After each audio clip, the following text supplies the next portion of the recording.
Shalom, salam jumpa kembali dengan saya dalam channel Tania 267. Sebelum kita lanjut, tolong jangan lupa like, comment, share, subscribe, dan aktifkan lonceng notifikasinya supaya Anda tetap terkoneksi dengan video-video terbaru dari channel Tania 267. Pada video sebelumnya, saya sudah berbicara banyak tentang pentingnya masalah dalam sebuah penelitian dan perlunya seorang peneliti melakukan identifikasi masalah dan kemudian memilih salah satu masalah untuk diteliti berdasarkan tingkat urgensinya. Pada video kali ini saya akan berbicara tentang penetapan judul penelitian. Dalam menetapkan judul penelitian, seorang peneliti perlu memikirkan secara serius dua hal berikut. Yang pertama adalah, judul yang ditetapkan tidak boleh menyimpang dari masalah yang telah dipilih untuk diteliti. Dan yang kedua adalah, walaupun masih di awal perjalanan penelitian, seorang peneliti harus sudah berpikir tentang pendekatan penelitian apa yang akan dia gunakan dalam melakukan penelitian. Hal ini penting karena di dalam judul penelitian sudah terbersih pendekatan penelitian apa yang akan digunakan. Ada dua pendekatan penelitian yang paling sering digunakan oleh para peneliti. Yang pertama adalah pendekatan penelitian kuantitatif, dan yang kedua adalah pendekatan penelitian kualitatif. Kedua pendekatan penelitian ini memiliki karakteristik atau ciri khasnya masing-masing. Di dalam video ini saya tidak akan berusaha untuk menjelaskan secara detail karakteristik dari kedua pendekatan penelitian itu, karena video-video di dalam channel Tania 267 ini lebih berfokus kepada upaya untuk memberikan bantuan kepada para mahasiswa semester akhir dan mungkin juga para peneliti pemula untuk merancang penelitian, melakukan penelitian, dan membuat laporan penelitian itu sendiri. Video-video di dalam channel Tania 267 ini akan saya bagi dalam dua bagian utama. Pada video ini dan beberapa video ke depan, saya akan memusatkan perhatian pada penelitian-penelitian yang menggunakan pendekatan kuantitatif. Baru sesudahnya, saya akan beralih kepada pembicaraan tentang penelitian-penelitian yang menggunakan pendekatan kualitatif. Di dalam penelitian yang menggunakan pendekatan kuantitatif, seorang peneliti dapat menggunakan salah satu dari 4 rancangan penelitian berikut. Yang pertama adalah rancangan penelitian deskriptif. Rancangan penelitian deskriptif ini diciri khaskan oleh hadirnya satu variabel. Kalaupun ada lebih dari satu variabel di dalam penelitian, seorang peneliti di dalam penelitian deskriptif tidak berusaha untuk mencari hubungan antar variabel. Dia juga tidak berusaha untuk membandingkan variabel yang satu dengan variabel yang lain. Dan dia juga tidak berusaha untuk mencari pengaruh variabel yang satu terhadap variabel lainnya. Karena yang menjadi fokus perhatian seorang peneliti di dalam penelitian deskriptif adalah untuk memberikan gambaran atau deskripsi tentang kondisi terkini dari variabel yang dia teliti. Contoh judul penelitian yang menggunakan rancangan penelitian deskriptif sebagai berikut. Misalkan seorang mahasiswa dari jurusan akuntansi ingin melakukan sebuah penelitian yang berhubungan dengan masalah kinerja keuangan perusahaan maka mahasiswa tersebut dapat merumuskan judul penelitiannya sebagai berikut. Kinerja keuangan pada perusahaan A di Kabupaten A, Provinsi A. Contoh lain, seorang mahasiswa dari jurusan manajemen dengan konsentrasi manajemen sumber daya manusia ingin melakukan sebuah penelitian yang berhubungan dengan masalah perekrutan dan seleksi pegawai pada perusahaan tertentu, maka mahasiswa yang bersangkutan dapat merumuskan judul penelitiannya sebagai berikut. Perekrutan dan seleksi pegawai pada perusahaan B di Kabupaten B, Provinsi B.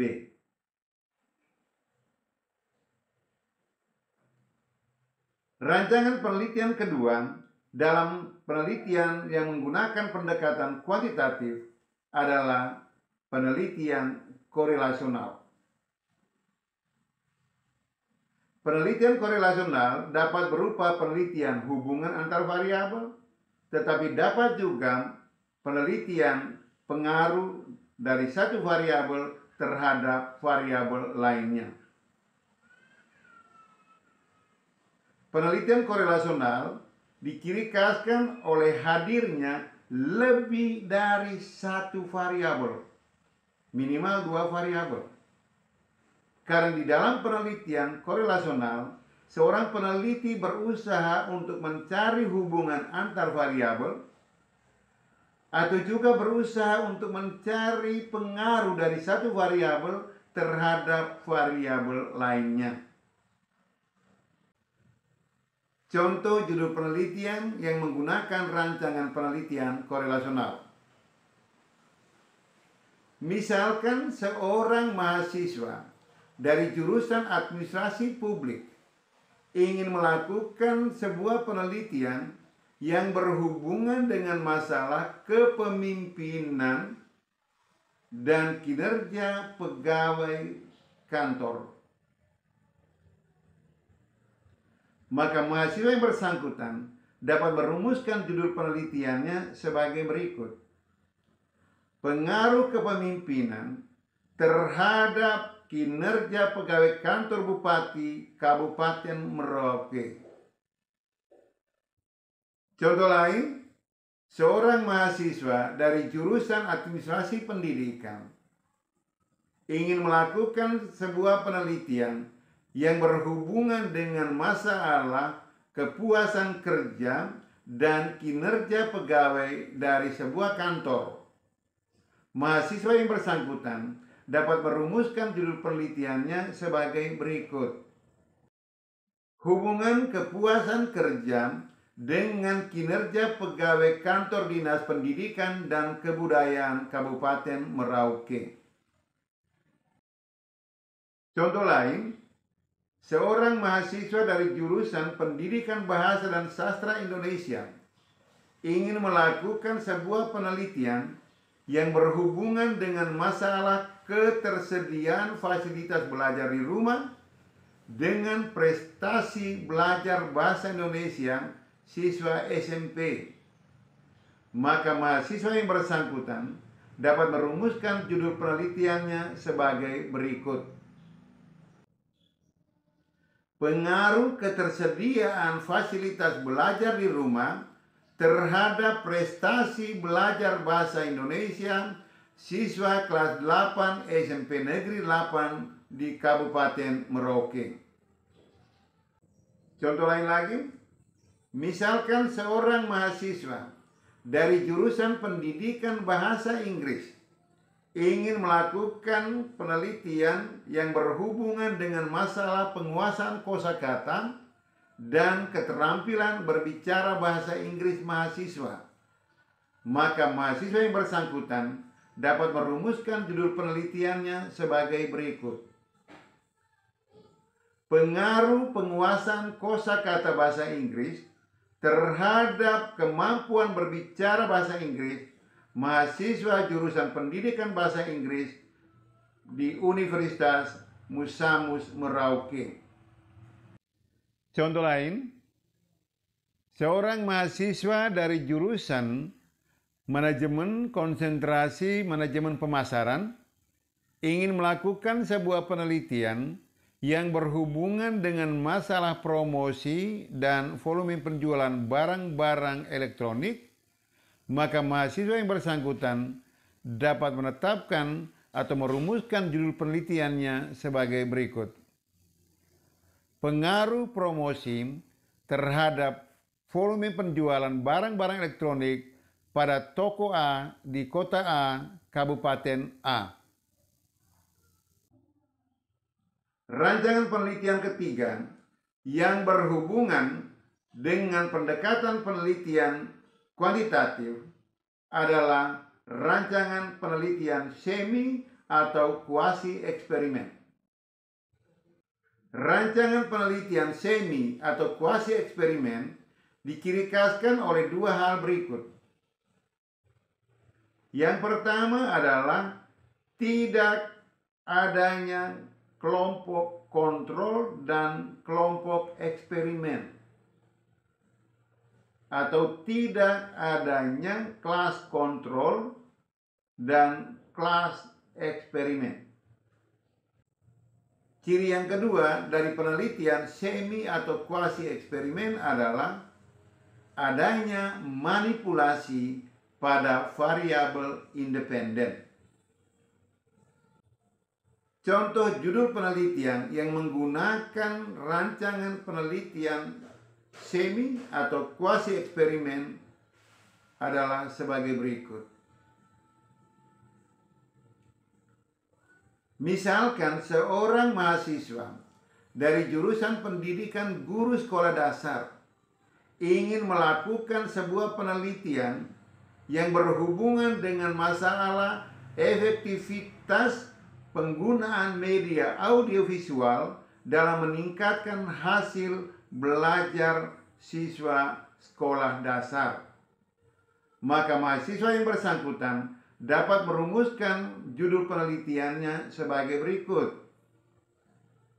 Efektivitas penggunaan media audiovisual dalam meningkatkan hasil belajar siswa kelas 5 SD Impres Mopa Baru. Contoh lain, misalkan seorang mahasiswa dari jurusan pendidikan kimia ingin melakukan sebuah penelitian yang berhubungan dengan masalah efektivitas penggunaan metode peta konsep dalam meningkatkan kemampuan menyelesaikan masalah, maka mahasiswa yang bersangkutan dapat merumuskan judul penelitiannya sebagai berikut. Efektivitas penerapan metode peta konsep dalam meningkatkan kemampuan siswa kelas 10 Madrasah Aliyah Nur Hidayah dalam memecahkan masalah pembelajaran kimia. Seperti yang sudah saya katakan sebelumnya, di dalam penelitian semi atau kuasi eksperimen tidak ada kelas kontrol dan tidak ada kelas eksperimen. Artinya semua anggota kelompok dikenakan perlakuan yang sama. Karena itu, di dalam penelitian semi atau kuasi eksperimen yang hendak dicari oleh seorang peneliti adalah hasil dari pretest dan post-test. Rancangan keempat dalam penelitian yang menggunakan pendekatan kuantitatif adalah rancangan penelitian eksperimen murni. Penelitian yang menggunakan rancangan penelitian eksperimen murni diciri khaskan oleh dua hal berikut. Yang pertama adalah adanya kelas kontrol dan kelas eksperimen, atau adanya kelompok kontrol dan kelompok eksperimen. Dan ciri yang kedua adalah adanya manipulasi pada variabel independen. Contoh judul penelitian yang menggunakan rancangan penelitian eksperimen murni sebagai berikut. Misalkan seorang mahasiswa dari jurusan pendidikan matematika di dalam penelitian ingin membandingkan hasil belajar matematika siswa kelas 10 yang menggunakan metode pembelajaran problem posing dan siswa kelas 10 yang menggunakan metode pembelajaran jigsaw. Maka mahasiswa yang bersangkutan dapat merumuskan judul penelitiannya sebagai berikut. Perbandingan hasil belajar matematika siswa kelas 10A yang menggunakan metode pembelajaran problem posing dan siswa kelas B yang menggunakan metode pembelajaran jigsaw. Berikut saya sampaikan beberapa kiat yang dapat membantu para peneliti dalam menetapkan judul penelitiannya. Yang pertama adalah tetapkanlah judul penelitian yang mudah untuk dilakukan. Penelitian yang mudah dilakukan adalah penelitian yang kita dapat memperoleh data penelitiannya dengan mudah. Penelitian yang mudah dilakukan adalah penelitian yang bahan referensinya mudah diperoleh. Penelitian yang mudah dilakukan adalah juga penelitian yang sesuai dengan bidang gelutan kita.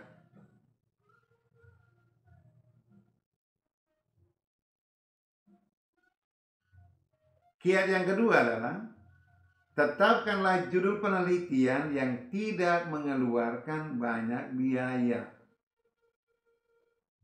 Harus diingat bahwa adik-adik mahasiswa masih menggantungkan kehidupan dan perkuliahannya pada kedua orang tuanya. Karena itu, janganlah menetapkan judul penelitian yang hanya akan menambah beban orang tua. Kiat yang ketiga adalah tetapkanlah judul penelitian yang tidak menghabiskan banyak waktu. Adik-adik mahasiswa harus ingat bahwa waktu adik-adik untuk meneliti itu sangat terbatas.